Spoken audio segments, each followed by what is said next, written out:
அனைவருக்கும் வணக்கம். Welcome back to Prema's fashion.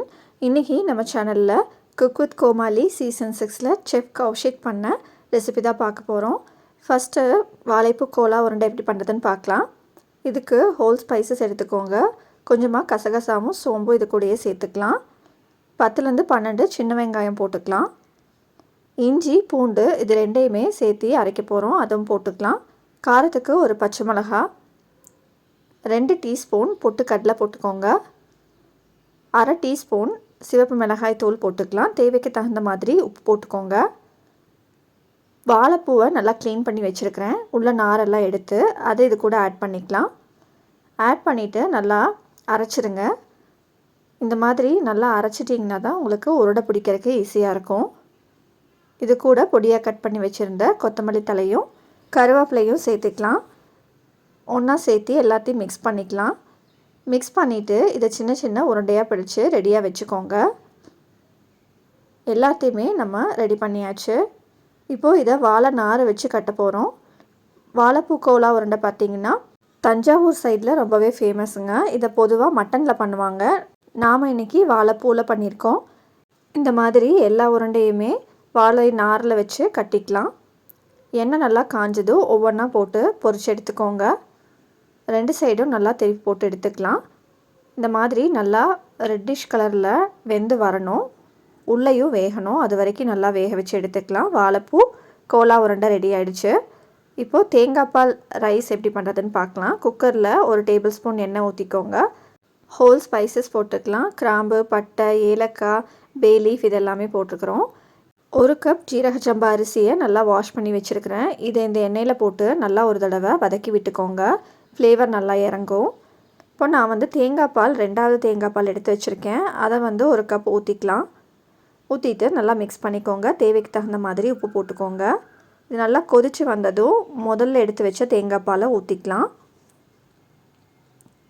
இதையும் நல்லா மிக்ஸ் பண்ணி விட்டுருங்க. கடைசியாக ஒரு பச்சை மிளகாயை கீறி இதில் ஆட் பண்ணிக்கலாம்.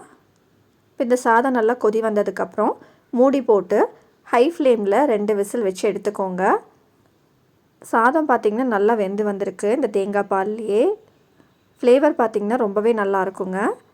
நல்லா உதிரி உதிரியாக வந்திருக்கு பாருங்கள் ரைஸு. இது கூடயே ஒரு பாயா சர்வ் பண்ணியிருப்பாங்க. உருளைக்கிழங்கும் முருங்கைக்காயும் போட்டு அந்த பாயா எப்படி பண்ணுறதுன்னு பார்க்கலாம்.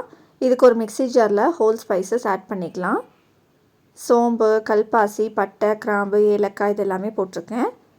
1 கப் தேங்காய் போட்டுக்கோங்க. காரத்துக்கு ஒரு பச்சை மிளகாய், இஞ்சி பூண்டு, புதினா, கொத்தமல்லி 2 வாஷ் பண்ணி வச்சுருக்கேன், அதுவும் போட்டுக்கலாம். 1 டேபிள் ஸ்பூன் பொட்டுக்கடலை, கொஞ்சமாக மிளகும் போட்டுக்கலாம்.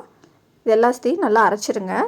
பேனில் 1 டேபிள் ஸ்பூன் எண்ணெய், ஹோல் ஸ்பைசஸ், பொடியாக கட் பண்ணி வச்சுருந்த வெங்காயத்தை போட்டு நல்லா வதக்கிக்கோங்க.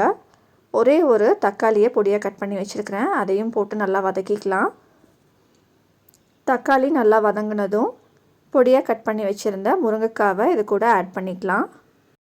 முருங்கைக்காவை ஃபஸ்ட்டு நம்ம வேக வச்சுக்க போகிறோம். ஏன்னா முருங்கைக்காய் சீக்கிரம் வெந்துடும். கொஞ்சமாக தண்ணி ஊற்றி வேக வச்சுக்கலாம் மூடி போட்டு. உருளைக்கிழங்கு நீங்கள் குக்கரில் போட்டு 5லேருந்து 6 விசில் விட்டு வேக வச்சு வச்சுக்கோங்க ரெடியாக. பாருங்கள் முருங்கைக்காய் ஓரளவுக்கு வெந்து வந்துருச்சு. இப்போ இந்த பாயாக்கு தேவையான மசாலாஸ் போட்டுக்கலாம். 1/4 டீஸ்பூன் மஞ்சள் தூள், 1/2 டீஸ்பூன் மிளகாய் தூள், 1 டீஸ்பூன் மல்லித்தூள் போட்டுக்கோங்க. தேவைக்கு தகுந்த மாதிரி உப்பும் போட்டுக்கலாம். இதெல்லாமே நல்லா மிக்ஸ் பண்ணி விட்டுருங்க.